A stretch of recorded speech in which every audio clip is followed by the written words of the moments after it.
Welcome to Breaking the Line, the ECNL podcast, a bi-weekly look at all things related to the growing elite clubs nationally, the ECNL. For more information on the ECNL, visit us at www.theecnl.com. Now, here's your host for Breaking the Line, the ECNL podcast, former U.S. Soccer press officer and longtime soccer broadcaster, Dean Linke. I am Dean Linke. This is Breaking the Line, the ECNL podcast, and we have two outstanding guests that we sat down with at the ECNL Coaching Symposium and AGM several months ago in Las Vegas. We'll kick it off with Albertin Montoya, the Director of Coaching for MVLA Soccer, and Durwood Williams, the longtime Director of Business Development for Soccer.com. Albertin Montoya up first, followed by Durwood Williams, and it starts after this message from the ECNL. As the game continues to evolve in the United States, the ECNL remains the standard of excellence in youth soccer. The Elite Clubs National League has grown to include over 200 clubs and nearly 50,000 players across the country, with a robust competition platform for teams, educational resources for coaches and clubs, and unparalleled identification and development opportunities for players. Alongside its member clubs, collaborating to create a better future, the ECNL continues to raise the game every day.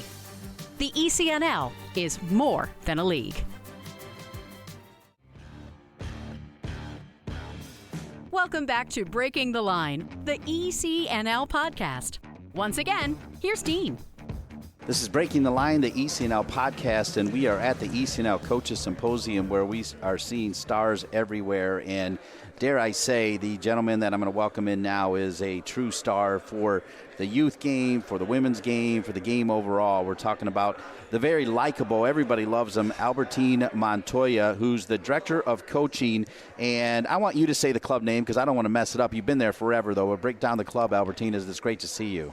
Thank you, Dean. It's great to be here. It is MVLA Soccer Club, which stands for Mountain View Los Altos Soccer Club out of the Bay Area. And you've been there how long now, Albertin? Well, I've been there since I was 8 years old. I grew up playing at MVLA for my father. Played for him from the time I was U9 all the way until U18, where we won a national championship. Went off to play in college, came back, played in the MLS for a little bit, and then started coaching in '99 at MVLA, and I've been there since. So I always say I bleed navy blue, which is our colors, navy blue and white. It's been a special place for my family and myself. Well, it has to be because along the way you've been able to do different things, including coaching in the WPS. You just did a little stint for Mark Krikorian, another big name for the Washington Spirit. And we know, we're not going to talk about it, but we know you'll be involved when the Bay Area gets a team for the NWSL. And if we don't know, I'm saying it needs to happen. But with that, remind me again where you went to college and then where you played in MLS. So I went to NC State.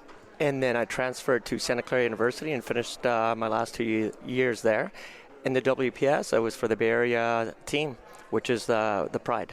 Of course, absolutely. But you also played in the MLS too, though, didn't you? I'm sorry about that. Yes, I did. I actually played for the Clash. It was San Jose Clash, which is now the San Jose Earthquakes. Perfect. I was drafted in the first round, a 4th overall pick. I have to say this because I think it's just quite hilarious.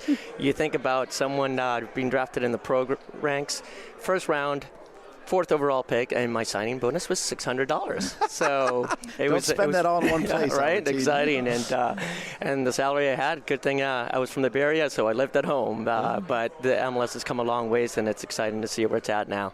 So if I have this straight, that means you played for George Tarantini for a little bit. Is that right? Okay. I did. And then when you went to Santa Clara, who was there? Samson? Who was there? Mitch Murray. Yeah, and Cam Rass was my assistant, and Eric Yamamoto. So very well known names. Yeah. I was very fortunate to play for some great coaches. Is Cam Rass still the coach at Santa Clara? He is. He still is. Wow. Yeah. You know, he and I were together on the 92 Olympic team, actually. Oh, I love Can you it. believe that? Yeah. No. So after the 91 women, I went with the 92 Olympic team and then the 94 World Cup. And then, of course, I got to know you, particularly when you were coaching the WPS. You know, take us back to those days. Obviously, we were all sad when it went away, but you had some great success. You had a loaded team out there.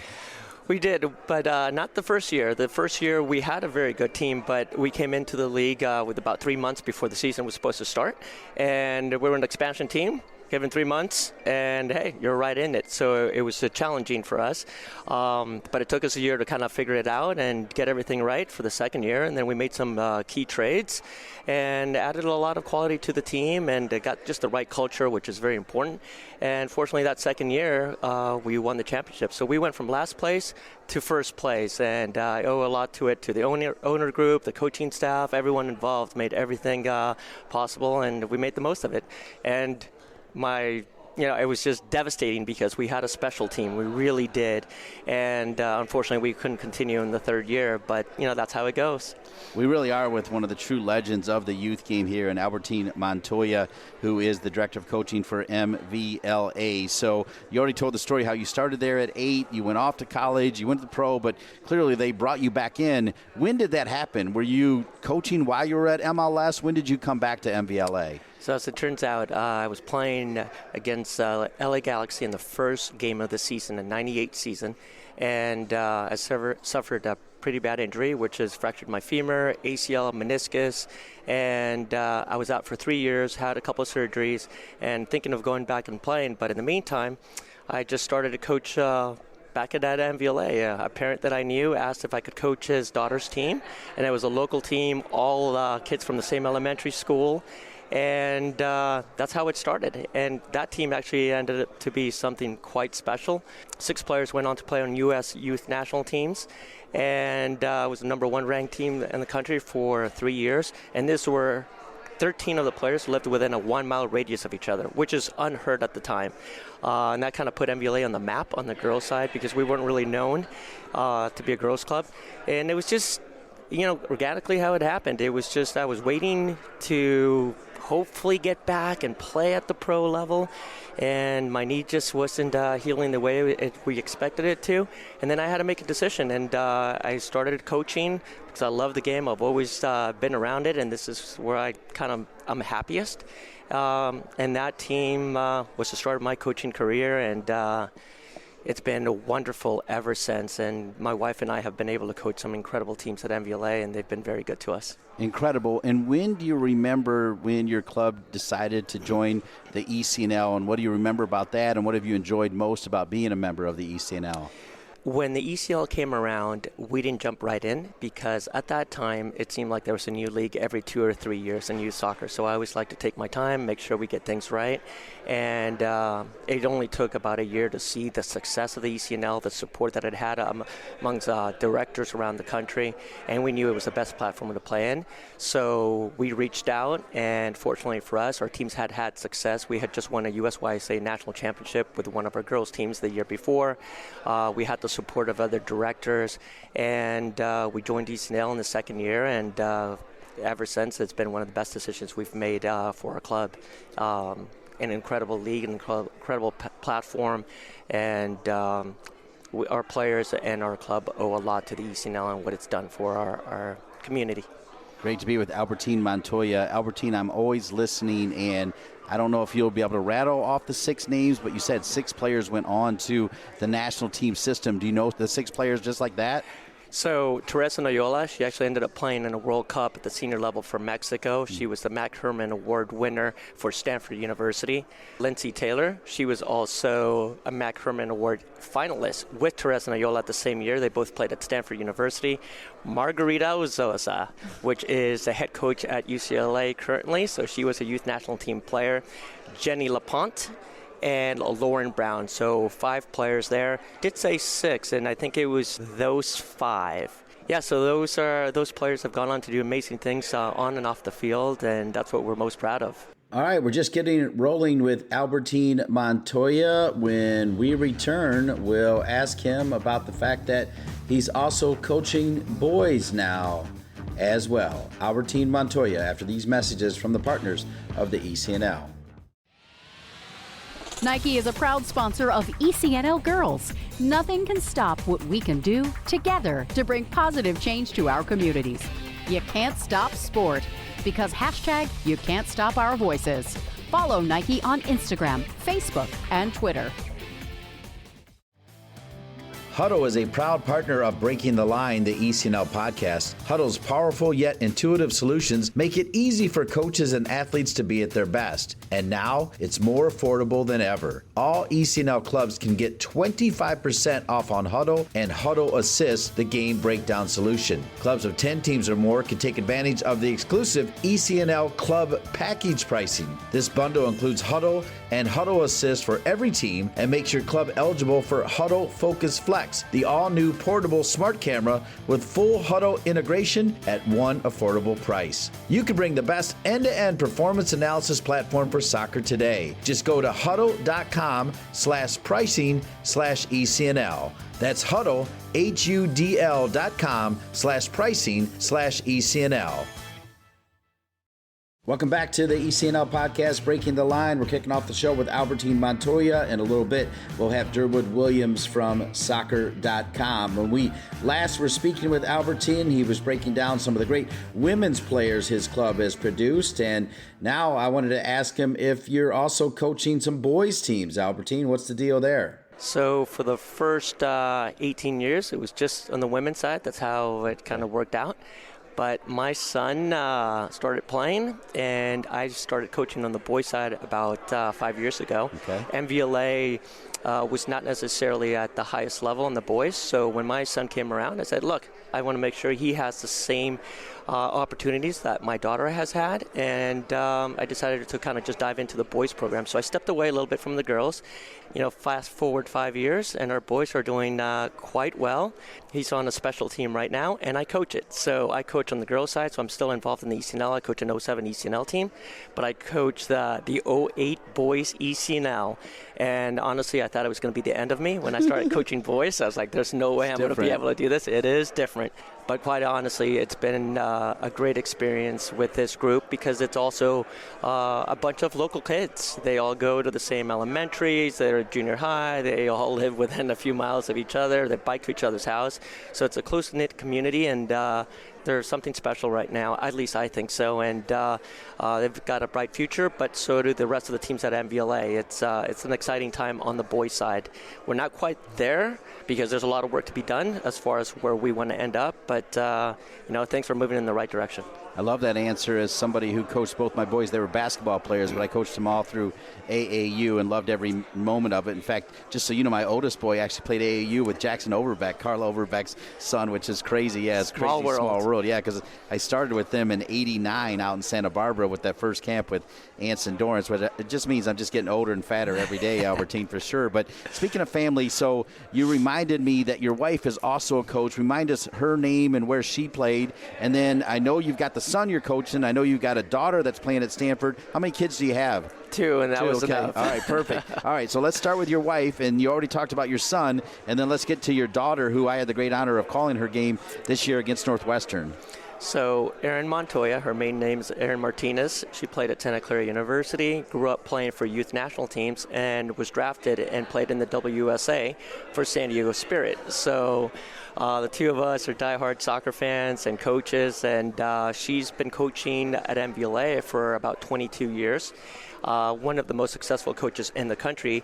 I have to throw kind of shout out for her because I don't know if there's, and this is some good research to do, I don't know if there's been a female coach in the youth game that's won 3 national championships. So Erin's won 3 national championships, 2 with the ECNL and 1 with the USYSA, and she's an exceptional coach. She coached my daughter through her entire career, and just herself, she's coached about 22 players that have gone on to play on U.S. youth national teams. So it's something pretty special. And but the Montoyas, that's my parents are coaches. Well, my dad's a coach. Both her parents are coaches in the game, and our kids didn't really have much of a choice. But Erin is one of the best in the country, and she just loves coaching in the youth game. Well, really no surprise that you produced 2 incredible athletes as well. And remind me your daughter's name, because she featured, I think, prominently in that game against Northwestern. Unfortunately, a loss for Stanford. It was just Northwestern's day, as we were talking before we went on the air. But remind me her name and what year is she in Stanford. So it's Albertin Montoya, and she's a freshman at Stanford. Okay, so she'll be starting her sophomore campaign then, I take it. Yes, she will. Okay, perfect. Incredible. And then, as if you're not busy enough out on the West Coast, when Mark Krikorian calls and says, I need a little bit of help with the Washington Spirit, you were there for him. Talk about why that was important for you to try to at least spend a little bit of time with that club. So it came down to the relationship I have with Mark Krikorian, and we just have a lot of respect for each other. I think he's always been a mentor of mine, and he called and just asked for help. And at first it was very difficult. I actually said, I can't do it. I can't step away from what's going on right now. But after talking to him and knowing some of the players on the team, I had coached them in the past, and they had gone through a lot. And it was a difficult time. And he said, look, can you just come and help me till the end of the season, make it a positive experience for the players, and kind of figure out and help us out on who we're going to identify to play for the following season. And but basically it's let's make sure the players have fun for these next 5 weeks and get the most out of them. So after speaking to my wife and getting her blessings, I called Mark, and within 2 days I was over there. It was completely unexpected, and I jumped right in and absolutely loved the experience because it's a wonderful group of players, and the staff, everyone in the organization, I think, was a class act, and we connected really well.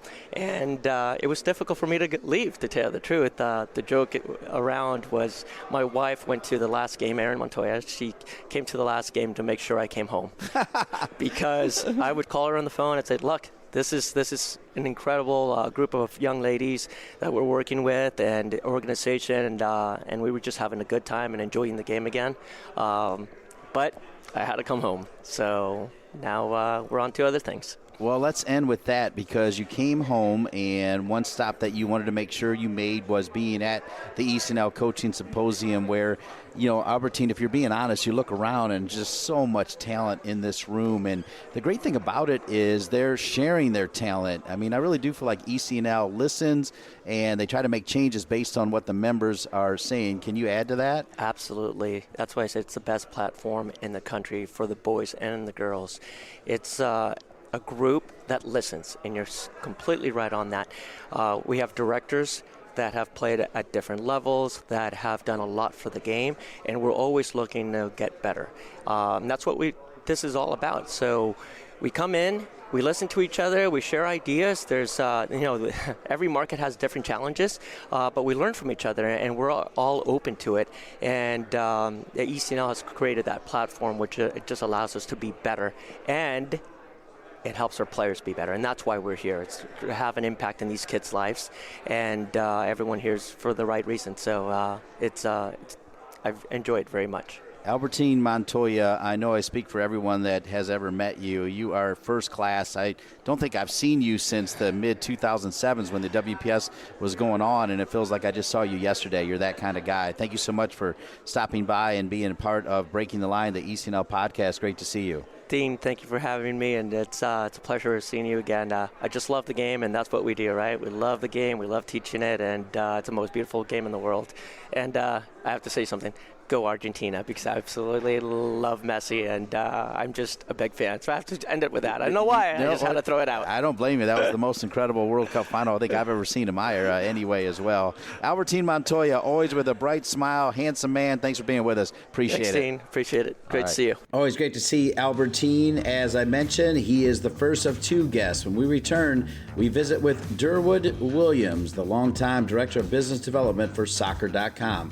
Durwood, after these messages. The ECNL is pleased to announce Quick Goal as the official goal provider and partner for ECNL Girls and ECNL Boys, a new partnership created to support the growth and development of the country's top players, clubs, and coaches. At all national events, including national playoffs and national finals, the Quick Goal Coaches Corner will provide hospitality and social space for ECNL girls, ECNL boys, and collegiate coaches. Quick Goal will also be the presenting sponsor of the National Championship winning ECNL Girls and ECNL Boys Coaches of the Year and the ECNL Girls and ECNL Boys Goals of the Year. Quick Goal looks forward to helping the ECNL continue to elevate the standards of youth soccer and provide more opportunities to players on and off the field in the coming years.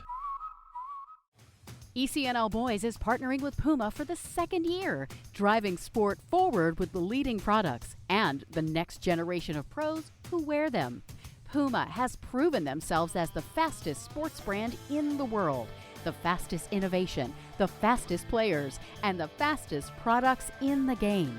They're the perfect partner to complement the speed and talent of our teams. In keeping with their mantra of forever faster, Puma introduces the world's fastest boot, the Ultra. The only boot engineered for speed, the Ultra combines a woven upper with a lightweight outsole for direct forward motion, speed, and acceleration. It's the best in the game, designed for the best players in the game. Welcome back to Breaking the Line, the ECNL podcast. Dean Linke, so pleased to be joined by a man I've known a long time, but never was able to get him in this position. It's Durwood Williams, the Director of Business Development for Soccer.com. And Durwood finally makes the show. Durwood, great to be with you on Breaking the Line. Thank you very much. I appreciate it. Well, it's interesting because when they first unveiled this podcast, you were on that list because Soccer.com has been a long-standing partner with the ECNL. So let's start with that. You are, I think, the way you guys approach your partnerships, you take your time on them. You just don't dive into every little thing. As you've told me before, Durwood, what is it about the ECNL that said, hey, there's value here. We need to be at these kind of events. We need to support the ECNL. I guess many years ago I met with Doug and Christian. I believe we were at like a Chili's when they were doing tournaments within tournaments. And they were talking about how they had flown with their product in a bag and they were going to set up a table at the tournament and sell it. And so we started there. And really, we've always taken, we don't want to jump in the deep end with them. We want to kind of crawl before we walk before we crawl, and really build that relationship out with all of our partners. And the ECNL has been fantastic. Everything that Christian and Doug, and truly amazing. It's a wonderful group to work with, and they are no question in the soccer space changing the game. I mean, starting with the women's side of the sport, and they got such a head start on everyone, not in a bad way. They just said, we're going to focus on this and make it amazing. And they did, and they got so far out, and then they've added the men's side, which is amazing. And I think that in time, it will continue to kind of evolve the sport of soccer here in the U.S., which is truly fantastic. I kind of want to drop in a little bit of rewind right here, and we might even put that sound effect in there because Soccer.com, Sports Endeavors. I mean, it's had different names, right? Like, what's the overall name of the organization? Yeah, so parent company name is Sports Endeavors. Okay. And under that, we have a couple different business units. Used to be Eurosport, the catalog that mailed. We were fortunate enough to get Soccer.com for $10 back in whenever the internet was invented. Brendan Moylan, one of the founders of the company, a guy that works for us, had been over in the Navy, came home from the Navy in the first Gulf War, and he was basically like, hey, we use this thing called the internet. And we were all like, what are you talking about? He's like, I'm 3 miles off the coast, but I would email mom and dad and talk to them. And so Brendan went online and registered a bunch of names. At the time, we didn't register.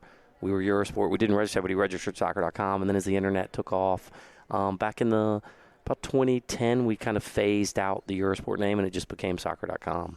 Well, it's funny because my son played with Mike Moylan's son, and I used to tell him that I was going to create a T-shirt that said, I created Soccer.com, what'd you do? Just as a joke because it's so brilliant, in fact. So, but Durwood, you've been there a long time. Talk about how many years you've been with, quote, Soccer.com and how much you enjoy it.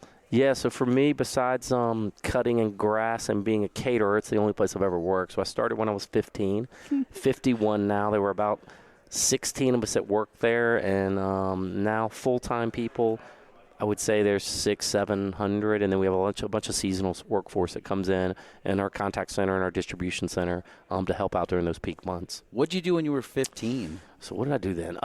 15, we would basically come in on the weekends. We would count all the inventory. If the phones rang, we would answer them. Occasionally, we wouldn't answer the phones because we'd be out back like playing ball.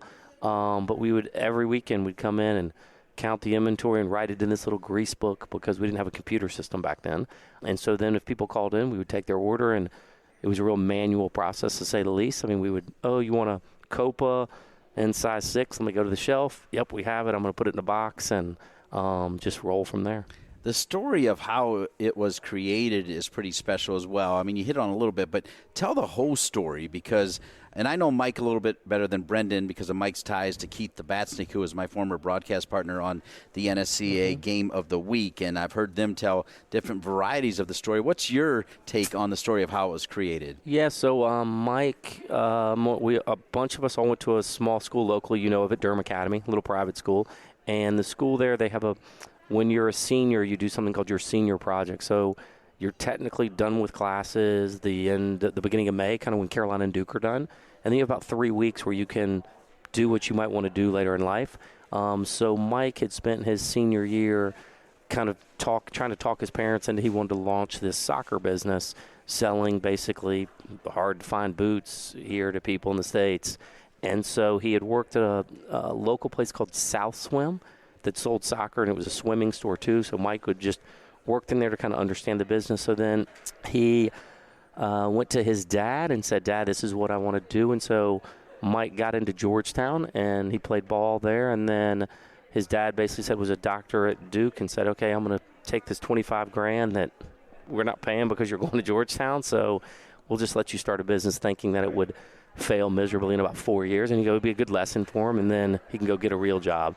And it just absolutely took off. So it was a total family affair, and it's been just an amazing, awesome place to be. Same sound effect, but now the fast-forward sound effect, and that is kind of big news. I think it's public knowledge, right? What the Moylan's just did, is that something that you can talk about as far as the growth now and what's been going on? Yeah, so this past year we took on some investors. First time ever, the Moylan's had always kind of personally, privately funded everything. So we brought on the investors, a great group of people. It was about a 2-year process to identify them, who we thought would be a good fit for the company. They're all previous customers of the company, or they've been customers, or kids play soccer. So it's a dynamic group, and basically it's allowing us to just be faster. We know the World Cup's in 2026. It's going to be here. One of our biggest pain points over the past couple of years has been we just can't find enough people to work. It's been hard to get people in our distribution center. We'll post to try to hire 1,000, 1,500 people. We might get 60% of them. We might get 80% of them. So going to be adding a ton of automation into our distribution center, which we couldn't be more excited about because we think it will just really game change and just be able to help our customers even better. This is Breaking the Line, the ECNL podcast. We're with Durwood Williams, the Director of Business Development for Soccer.com, a role he's held for a long time. They're bigger than soccer. We'll dive into that when we return after these messages from the partners of the ECNL. Soccer.com is proud to partner with the ECNL to support the continued development of soccer in the U.S. at the highest levels. We've been delivering quality soccer equipment and apparel to players, fans, and coaches since 1984.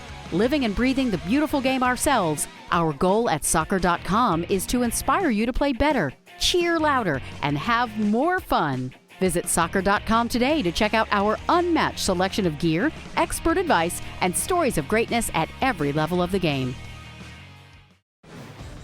From athletes just starting to turn heads to some of the best athletes to ever play their games, Gatorade shows that they are the proven fuel of the best. For the athletes who give everything, nothing beats Gatorade, the studied, tested, and proven fuel of the ECNL. Welcome back to Breaking the Line, the ECNL podcast. Dean Linke with Durwood Williams, the Director of Business Development for Soccer.com. And Durwood, as we went to break, I talked about the fact that we're here for soccer, but you guys do more than just soccer, right? What other sports and ventures are you guys involved with? So soccer's the main one, no question about it. But then we launched a non-soccer division called 431 Sports about 6 years ago. And the focus there is on the volleyball travel space, and then baseball and softball travel sports right now, those 3 sports. And, it's been really great with the online store platform that we launched back in the mid-2000s, that got about 1,500 clubs that are on that platform for us. To really bring that into other sports it's been fantastic for those organizations that are in it, and they love our service model. Very much, Durwood, whether you like it or not, you are kind of the face of the company, and when people think of you, they have a big smile because you always have these big parties and everybody goes, and it's about networking and kind of enjoying life and enjoying why we're here. And you've always kind of been at the front door for all of that. It's kind of cool. Yeah, it's fun. I mean, I love what I do. I'm blessed. I'm lucky. It's been fortunate. There's not a lot of people that can say they've been at the same company their whole life. And so it's been great. I'm sure that Mike and Brendan probably think I'm a barnacle at times and just can't get rid of me. And I'm also grateful there weren't camera phones back when I was a little younger.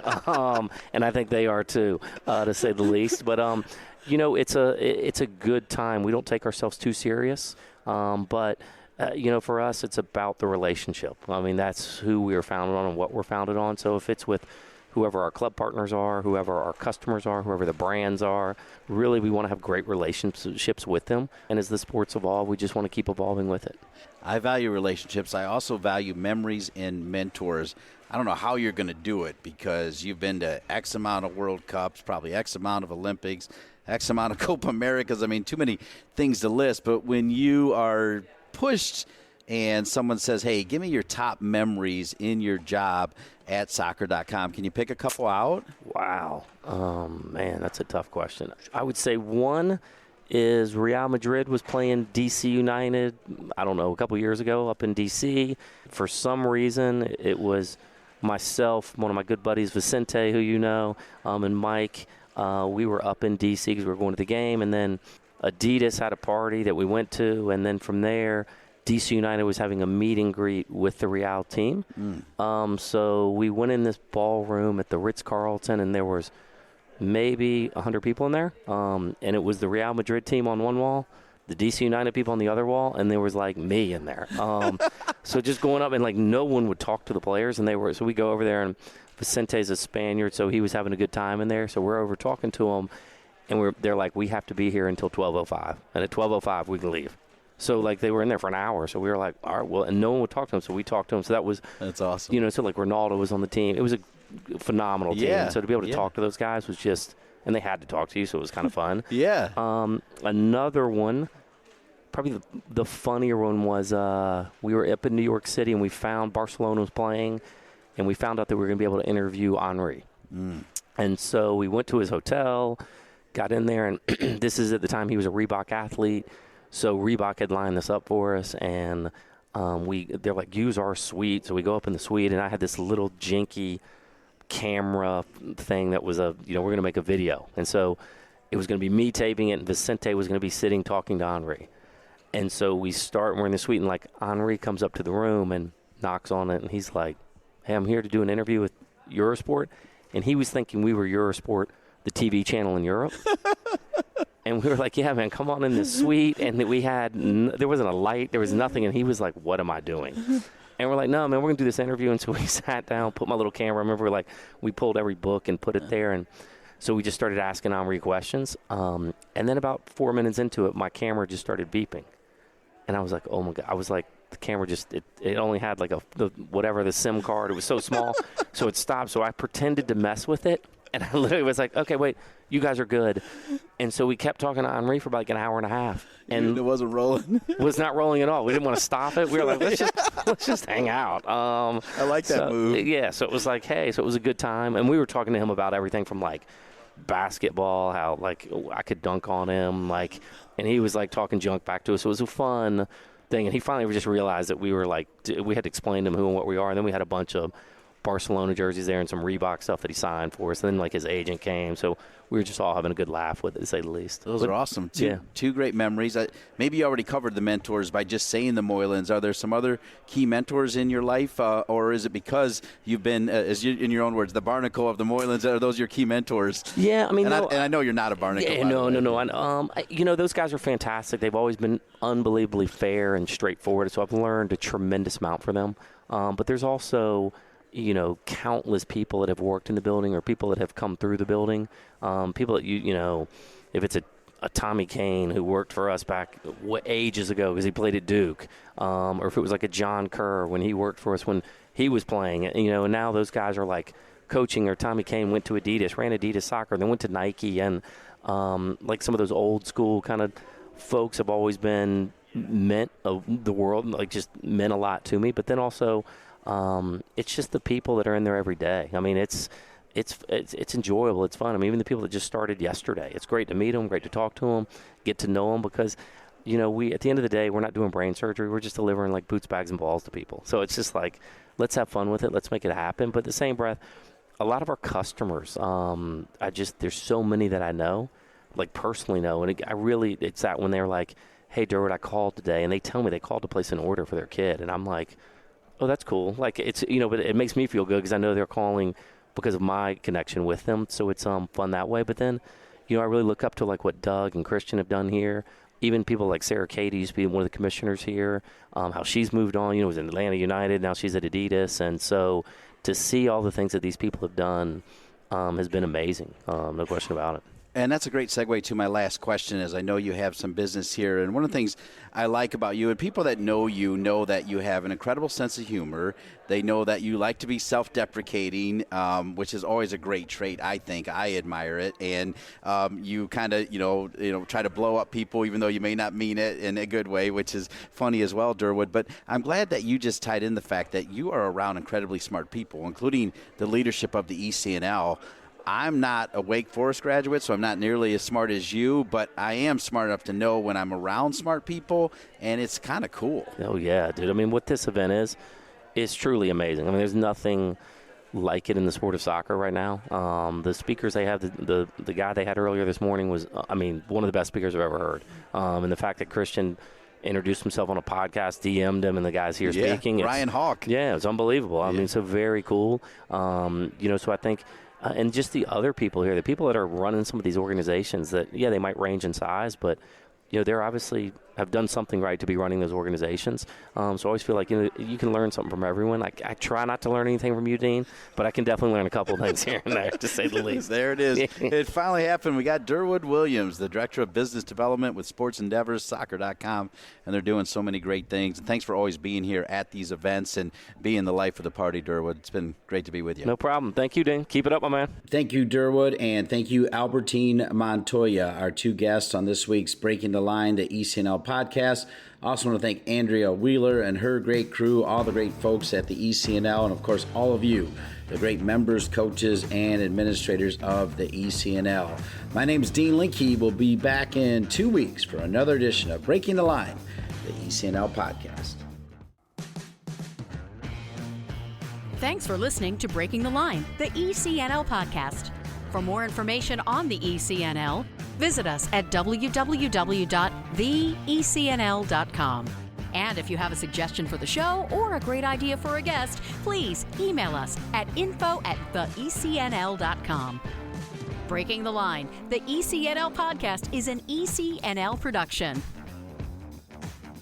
ECNL, more than a league.